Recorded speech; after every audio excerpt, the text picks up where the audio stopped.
गट बघायला गाड्या सुटल्या. सुटला गट क्रमांक या मैदानातील 31 सुटला आणि 31 मध्ये सुंदर अशा गाड्या पळत आहेत. गाड्यांच्या वरती लक्ष द्या. हिंद केसरी पेडगावकरांचं मैदान आणि या मैदानातील गट क्रमांक 31 पळतोय.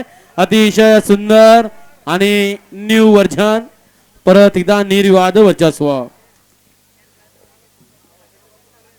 गट क्रमांक 21 चा निकाल. गट क्रमांक 21 चा निकाल. तास क्रमांक 4 वरून आलेली गाडी सेवागिरी प्रसन्न कोहिनूर हार्डवेअर पुसेगाव यांचा राणा आणि चिरंजीव श्री गणेश बोंबळे निर्वांगी यांचा जुगार. पावती क्रमांक 935. या गाडीचा प्रथम क्रमांक आला. विजेत्या बैलगाडी मालकाचं त्यावरती बसलेल्या चालकाचं हार्दिक हार्दिक आणि हार्दिक अभिनंदन. विकास सर हा जितू शेठ या ठिकाणी त्याच्या बरोबर युवराज पाटील मलकापूरकर यांचे आगमन झालं. यांचं या ठिकाणी सरचे स्वागत आहे. जितू शेठ आणि युवराज शेठ